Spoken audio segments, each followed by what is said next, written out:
출애굽기 1장 8절로 11절까지 말씀입니다. 출애굽기 1장 8절로 11절까지 말씀.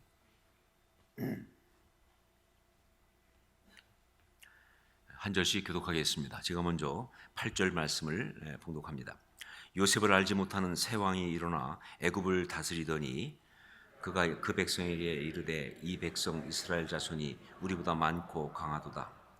자, 우리가 그들에게 대하여 지혜롭게 하자. 두렵건대 그들이 더 많게 되면 전쟁이 일어날 때에 우리 대적과 합하여 우리와 싸우고 이 땅에서 나갈까 하노라 하고 감독들을 그들 위에 세우고 그들에게 무거운 짐을 지워 괴롭게 하여 그들에게 바로를 위하여 국고성 비돔과 라암셋을 건축하게 하니라. 아멘.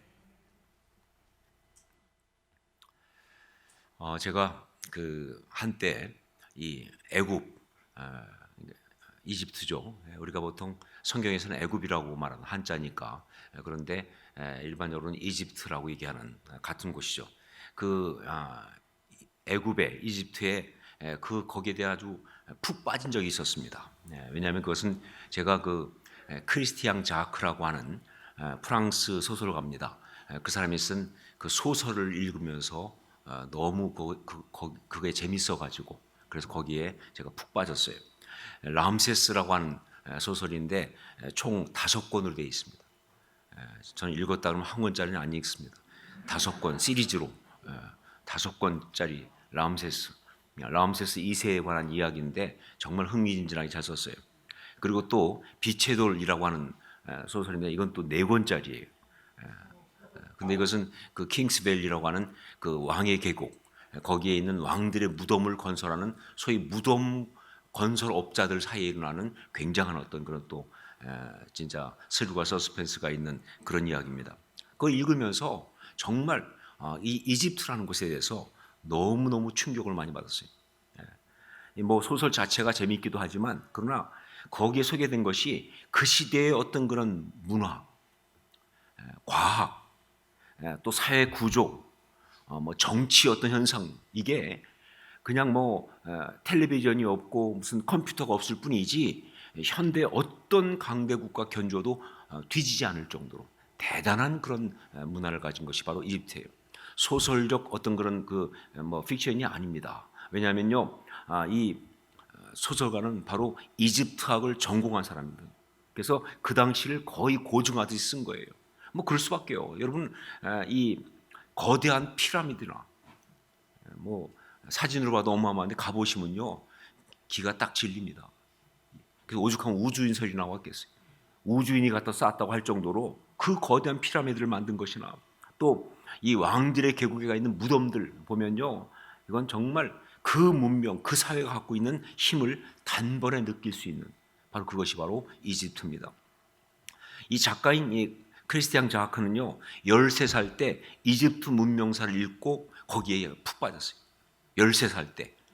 그러니까 참 너무 똑똑한 사람이죠. 제가 개인적으로 기분 나빠하는 사람입니다.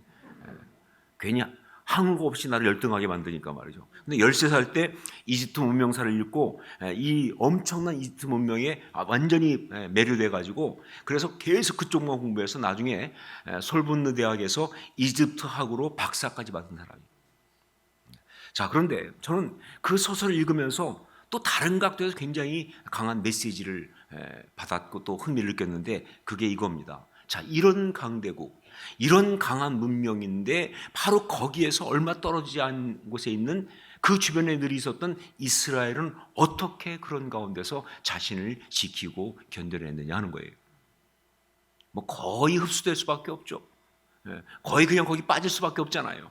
그런데 어떻게 이 강한 나라, 이 엄청난 문명 옆에서 이스라엘은 그 작은 나라가, 그 작은 민족이 어떻게 자신을 지키고 견뎌내는가 하는 게 너무너무 흥미로웠다 하는 것이죠.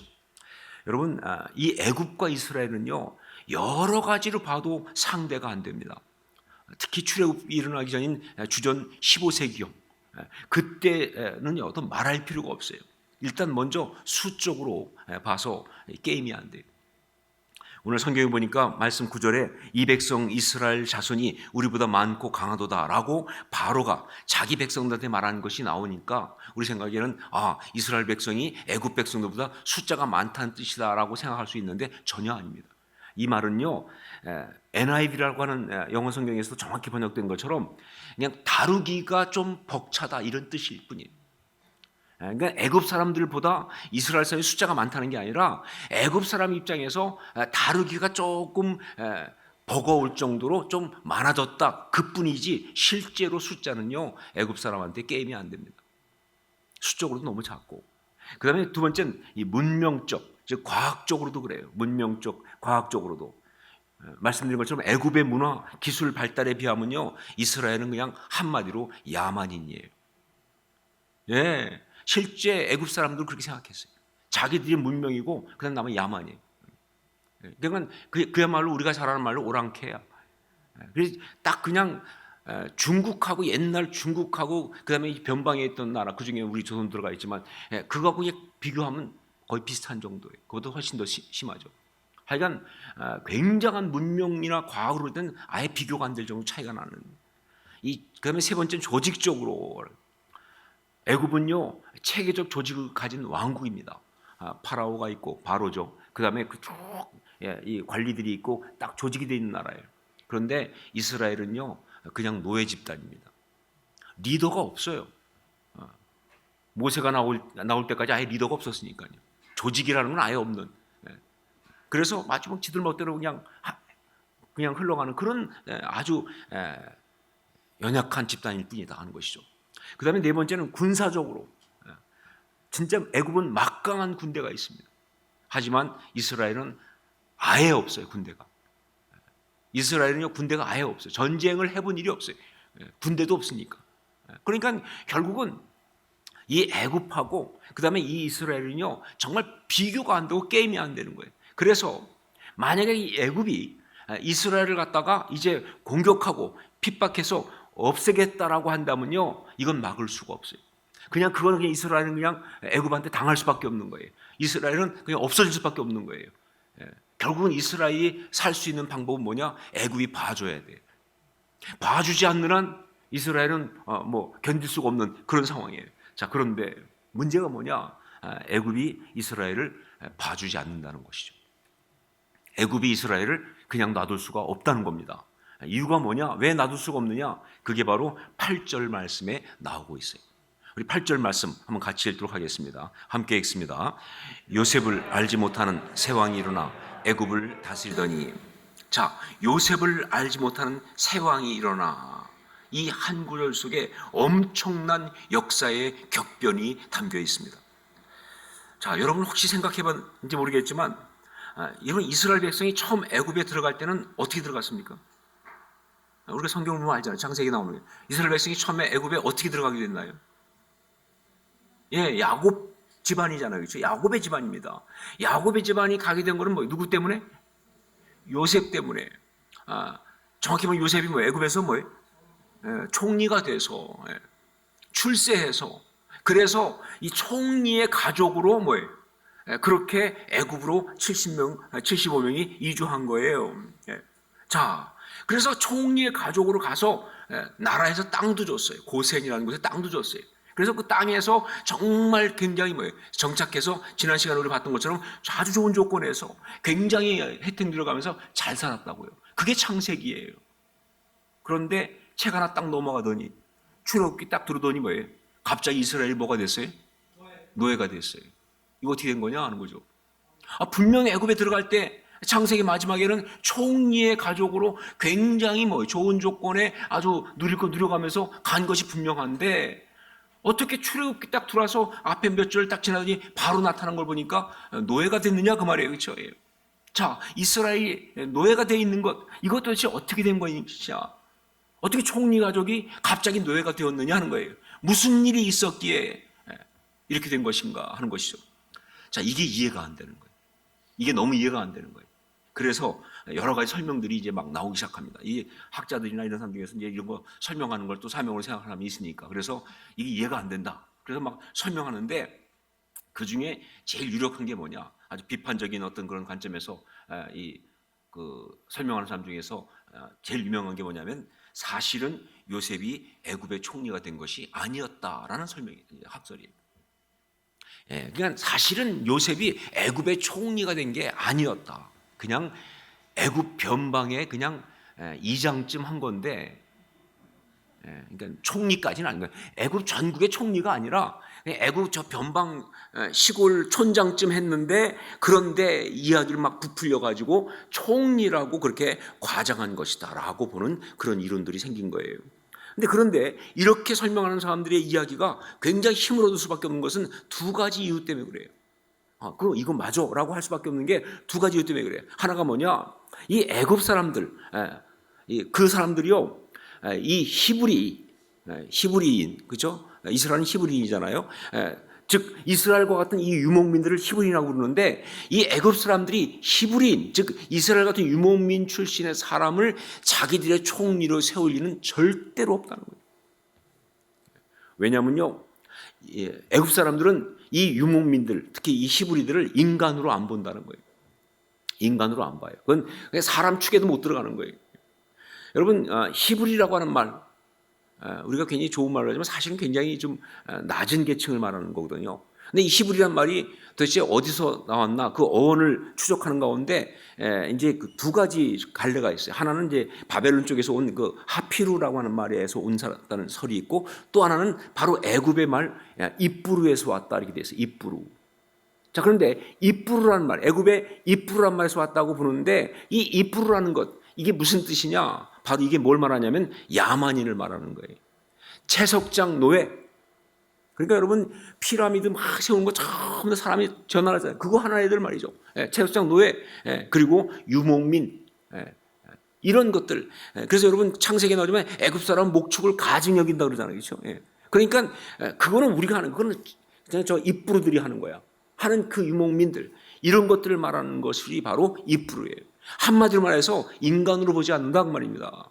자, 그런데 어떻게 그렇게 그런 애굽 사람들이 아무리 뭐 무슨 일이 있어도 그렇지 히브리 출신을 총리로 세울 수 있냐 그 말이에요. 여러분 이게 가능하다고 생각하세요? 제 아무리 무슨 일이 있어도 어떻게 그럴 수가 있냐 그 말이에요. 이건 말이 안 된다. 이게 첫 번째예요. 지금 대충 이해가 좀 되세요? 오늘 생각보다 공부를 많이 하셔야 됩니다.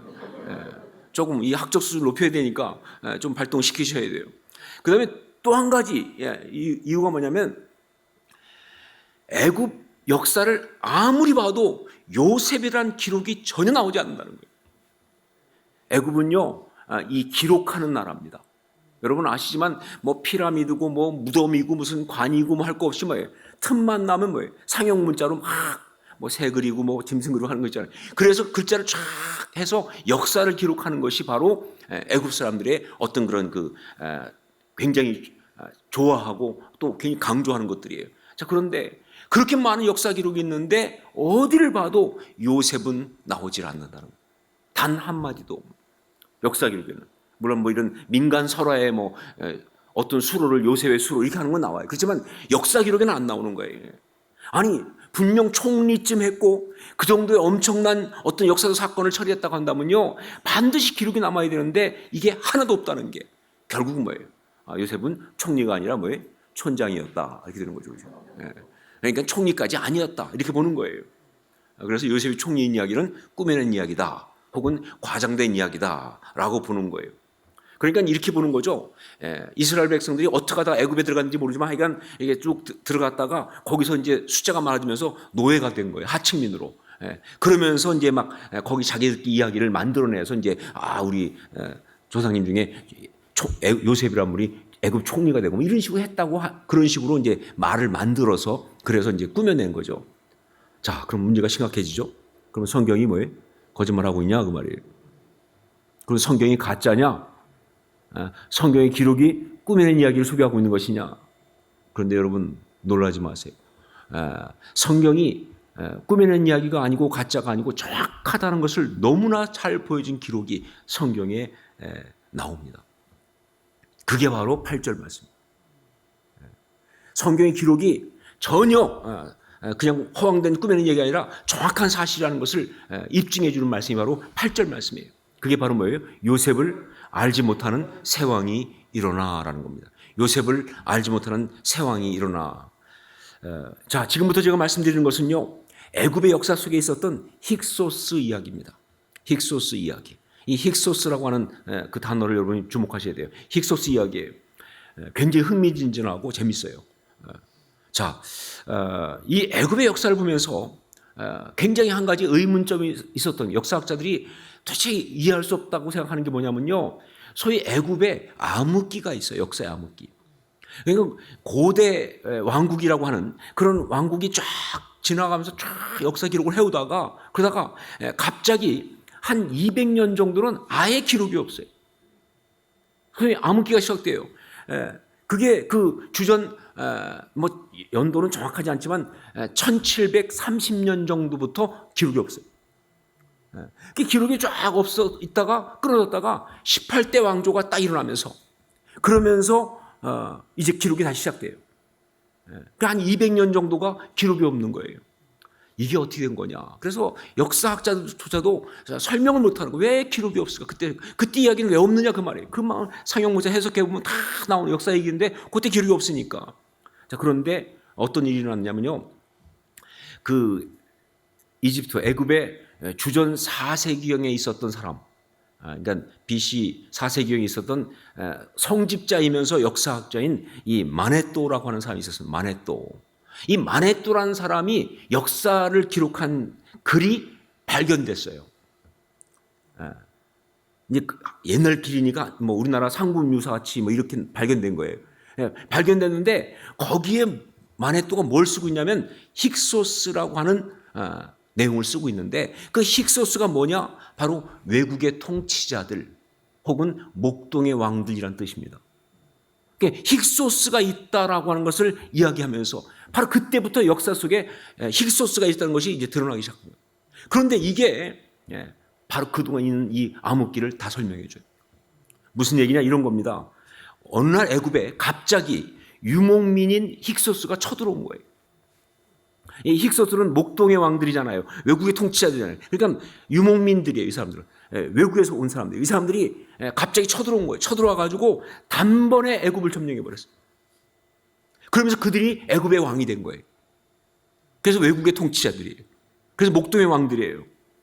그러니까 애굽의 왕조가 망했어요. 자, 그런데 이 애굽 사람들은요, 재밌는 게 뭐냐면요, 중국 사람도 약간 그런 게 있는데, 역사를 기록할 때 증거는 절대 기록하지 않습니다. 무조건 이긴 것만 기록해요. 그것도 뭐예요? 조금 이기고 막 뻥튀기 해서 기록을 해요.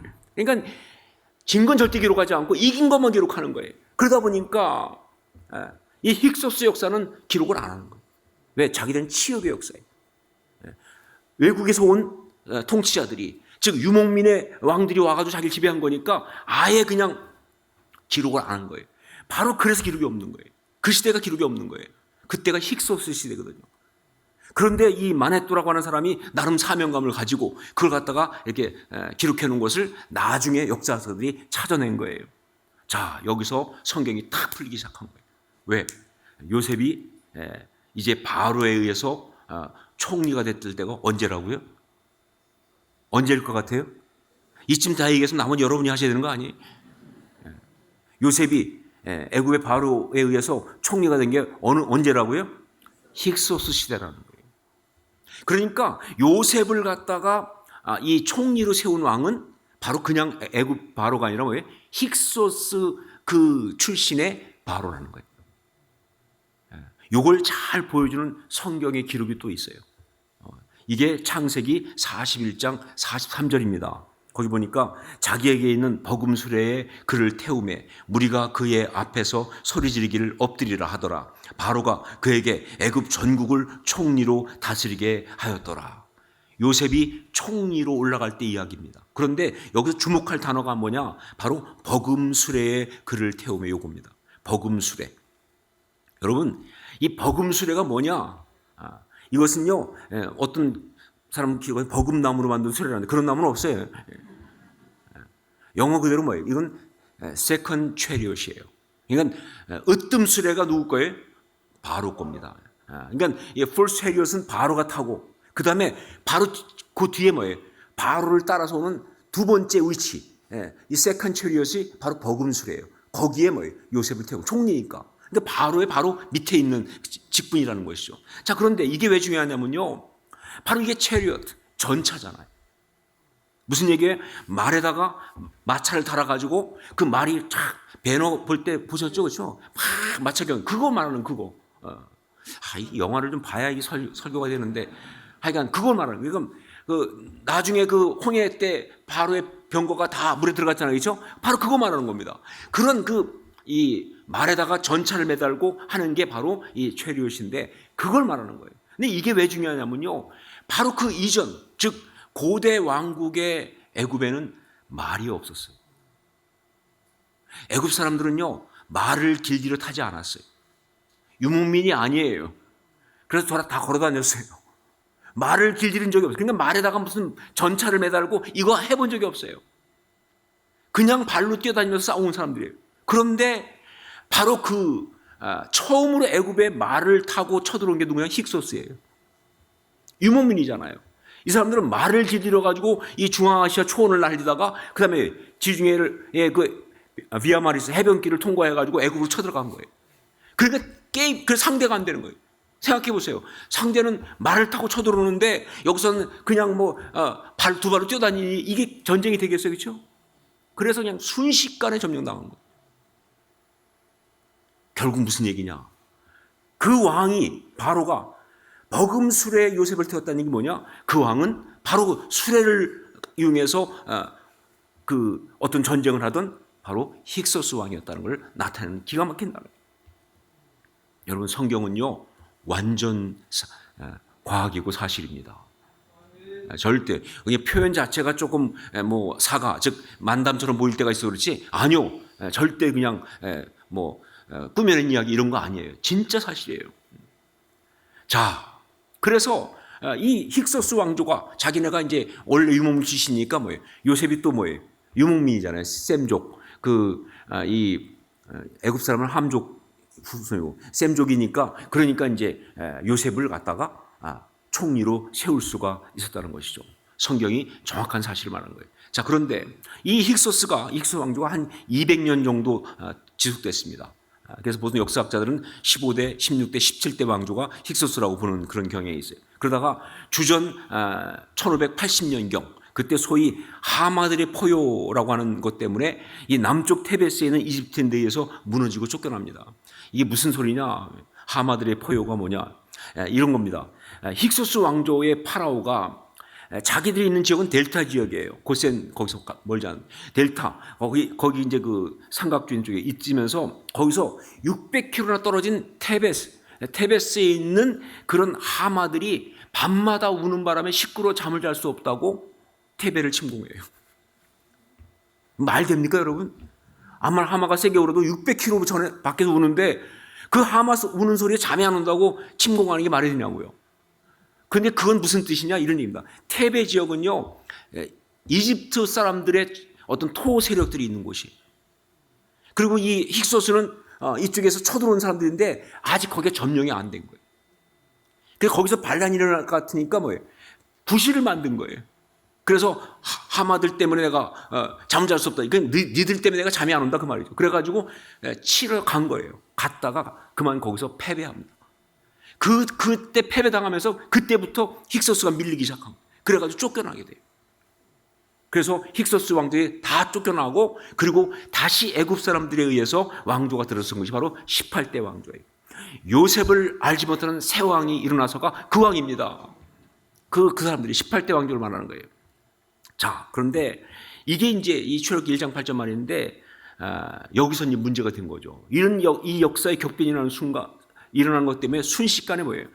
총리의 가족에서 뭐가 됐어요? 노예가 된 거예요. 여러분 그렇잖아요.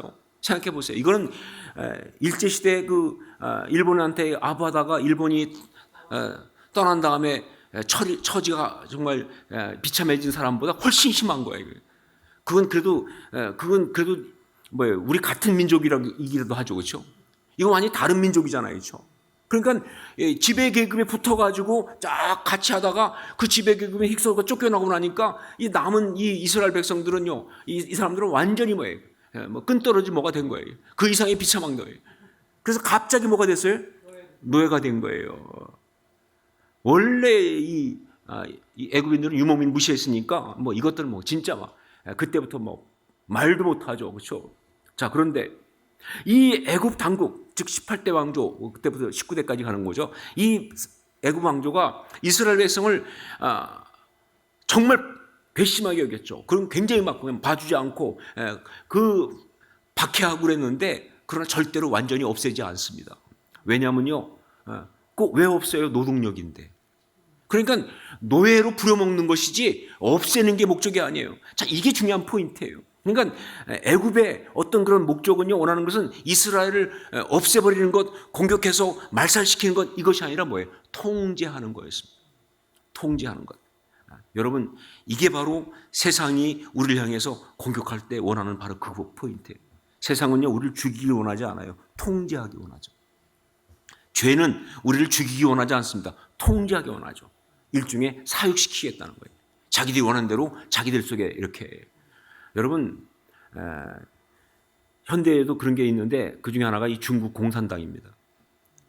이 중국이 참 무서운 나라예요.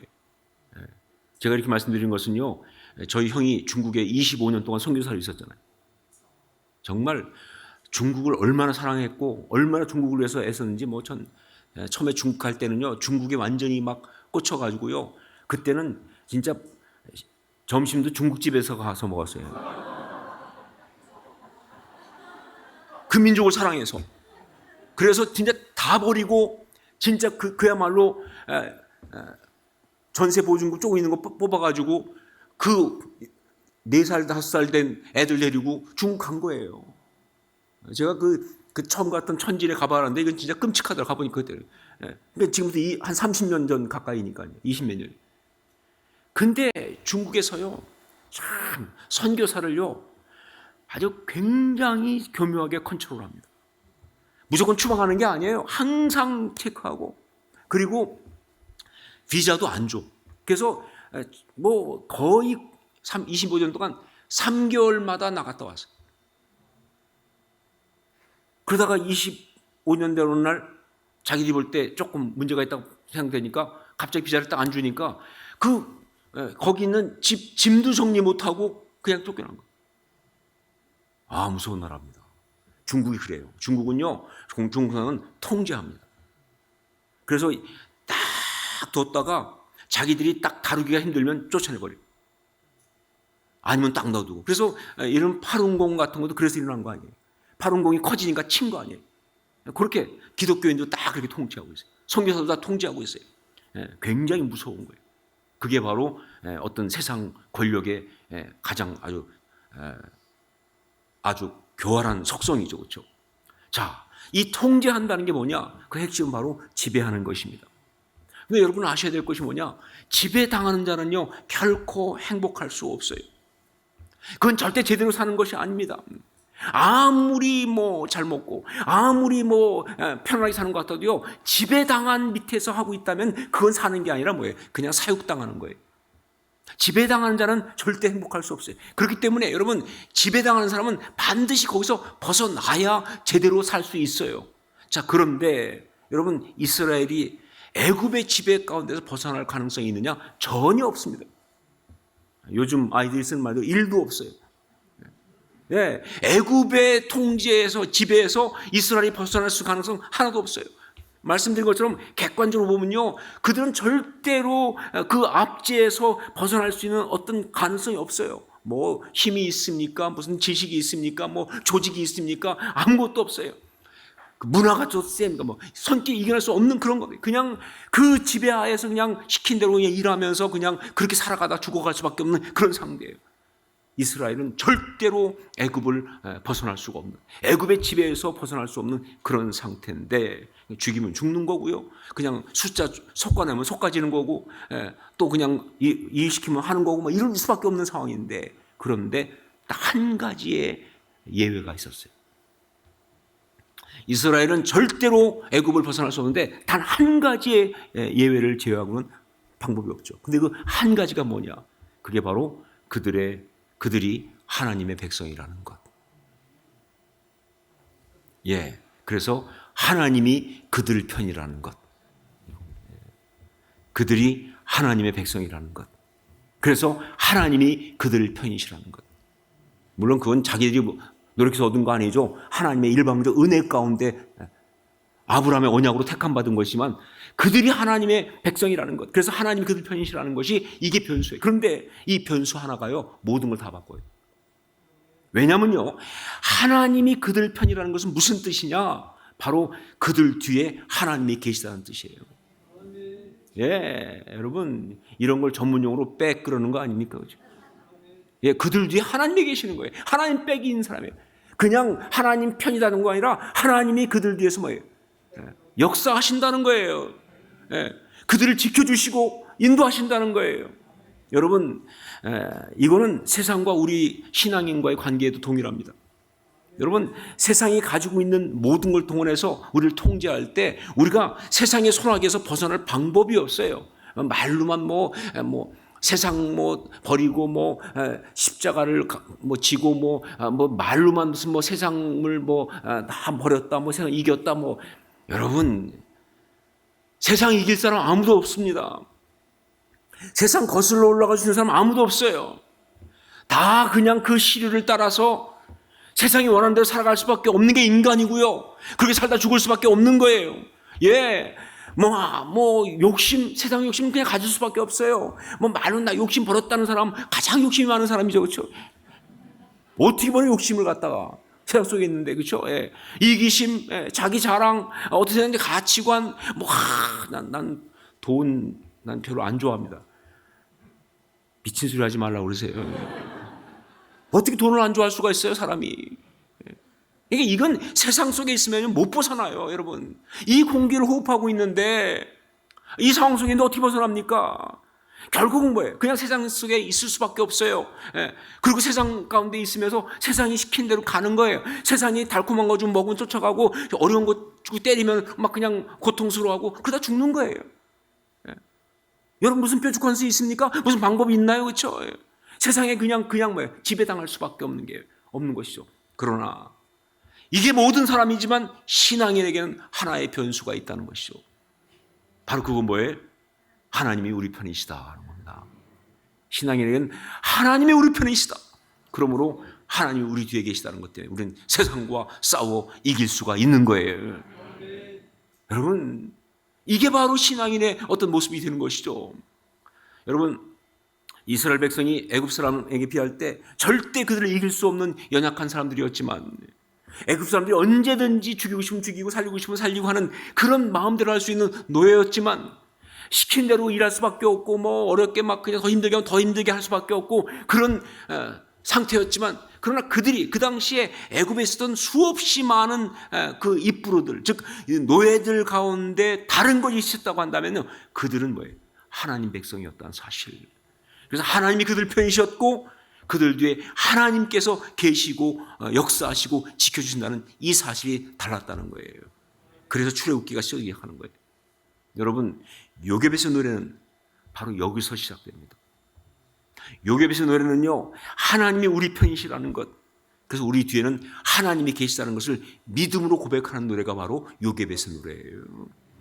그 믿음에 서서 부르는 노래가 바로 요괴벳의 노래인 거예요. 요괴벳의 노래, 이 노래를 만든 그 염평한 형제의 인터뷰를 제가 보니까 이 형제가 이 노래를 만들 때 가장 먼저 떠올랐던 부분이 있다고. 노래 만드는 사람 그렇게 하나 보죠, 그렇죠? 예, 아마 그 가장 먼저 떠오르는 어떤 그 테마 같은 부분이 나와요. 근데 가장 먼저 떠올랐던 것이 처음이 아니라 중간 부분에 나오는 정처 없이 강물에 흔들흔들. 원래 제가 이걸 불러보려고 했는데 주께서 강력하게 말리시더라고요. 넌 그냥 메시지만 해라. 그래서. 그러니까 여러분 상상하셔야 돼요. 지금 전 가사만 읽어드릴 테니까 여러분 이제 찬양을 상상하면서 들으셔야 돼요. 그러니까 처음에 딱 이 연평한 게 떠오른 게 정처 없이 강물에 흔들흔들 흘러내려가는 그 상자를 보며 눈을 감아도 보이는 아이와 눈을 맞추며 주저앉아 눈물을 흘렸겠지. 이게 가장 떠오르는 느낌 팍 오죠, 그렇죠? 정처 없이 강물에 흔들흔들 흘러내려가는 그 상자를 보며 눈을 감아도 보이는 아이와 눈을 맞추며 주저앉아 눈물을 흘렸겠지. 노래라는 측면에서 본다면요, 가장 많은 느낌이 오는 그런 부분이에요. 그런데 여러분, 이 노래가 정말 요괴벳의 노래가 된 진짜 중요한 포인트는 거기가 아닙니다. 만약에 이 노래가 그 이야기로 끝났다고 한다면, 이 노래가 그게 정말로 그냥 이 노래의 핵심이었고 그게 절정이었다고 한다면요, 그렇다면요, 이 노래는 그냥 인간의 아픈 마음, 그 안타까움을 애절하게 노래한 그런 세상 노래죠, 그렇죠? 그 세상. 아니, 그 애를 상자에 집어넣어 가지고 강물에 띄울 수밖에 없는 그 어머니의 마음이 얼마나 아파요. 정말. 그러니까 정처 없이 흔들흔들 흘러내려가는 그 상자를 보며 얼마나 마음이 아픈, 눈을 감아도 보이는 그 아이와 눈을 맞추며 주저앉아서 그렇게 울지 않았겠느냐. 아픈 거예요. 근데 그것뿐이라고 한다면요, 이건 그냥 세상 노래죠. 그 기껏 그래봤자 뭐예요? 미아리 눈물고에 단장의 미아리고개 이런 정서죠, 그렇죠? 아니면 무슨 가슴 아프게라든가 하여간 요새 뜨신 그 나훈아 씨 노래 그런 거 중에서 하나겠죠, 그렇죠? 마음은 아프고 그래서 그게 슬픔을 터치하고 할 수 있으면 모르겠지만 아무것도 해결 못하는 그런 슬픔의 노래일 뿐이죠.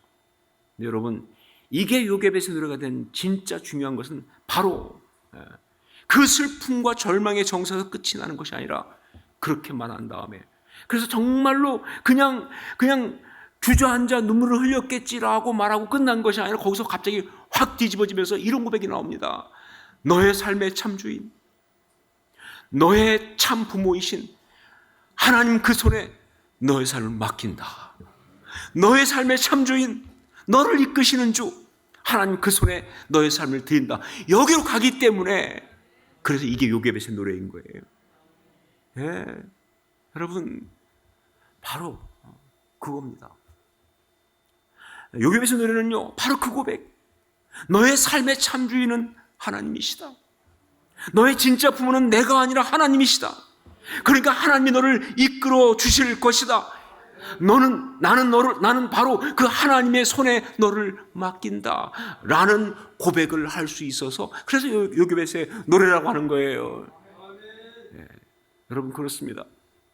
우리가 세상을 살아가면서 그야말로 절망적인 것처럼 보이는 상황 속에서 현실이 너무나 엄청나고 너무나 정말 강력해서 나는 아무것도 할 수 없을 것 같은 그런 상황 속에서도 바로 이 중요한 사실, 이 중요한 메시지, 하나님이 우리 편이시다. 우리 뒤에는 누가 계시다? 하나님이 계시다. 라는 사실을 기억하고 고백할 수 있는 사람, 이것이 바로 신앙인이고 바로 이 사람이 요괴벳의 노래를 부를 수 있다고 믿습니다. 그게 요괴벳의 노래예요. 자, 결과적으로 애굽의 바로는요, 이스라엘을 마음대로 지배할 수 없었어요. 그게 출애굽기 아닙니까? 바로는 그 가지고 있는 힘과 그 모든 걸 이용해서 정말 엄청나게 공격을 했지만, 그러나 이스라엘을 마음대로 지배할 수 없었어요. 그들이 원하는 대로 되지 않았을 뿐만 아니라, 이제 곧 나오겠지만 그 얘기도, 오히려 그걸 통해 가지고 하나님의 아름다운 역사가 이루어지게 만들 뿐이었어요. 그러니까 그냥 세상이 뭐가 됐느냐? 엑스트라가 된 거예요. 여러분, 삶 속에서 힘들고 어려울 때 정말 이 하나님의 어떤 그런 역사, 하나님 우리 편이시다, 우리는 하나님이 계시다라는 걸 기억하면서 나가면서, 여러분, 세상에서 말해요. 네가 아무리 그래봤자 너는 그냥 트라다. 어떤 트라냐? 엑스트라다. 너 때문에 내가 하나님의 은혜를 더 받는 거예요. 너 때문에 내가 하나님 역사 이루는 거예요. 너 때문에 하나님 나라가 이루어지는 거예요. 그게 신앙인 아름다운 삶이라고 믿습니다. 이거 우리가 기억하셔야 돼요. 이게 중요한 것이죠. 자, 다시 한번 말합니다. 하나님이 우리 편이시다. 한번 같이 하십시다. 여러분 지금 하고 싶어서 굉장히 지금, 근데 왜 목사님 자기 혼자 하지 제가 느꼈어요, 지금요. 자, 같이 한번 하겠습니다. 하나님이 우리 편이시다. 우리 뒤에는 하나님이 계시다. 한 번 더 합시다. 하나님이 우리 편이시다. 우리 뒤에는 하나님이 계시다. 늘 잊지 말고 늘 붙들고 힘있게 살아갈 수 있기를 주의 이름으로 축원합니다. 이것이 바로 우리가 부를 유괴베스의 노래입니다.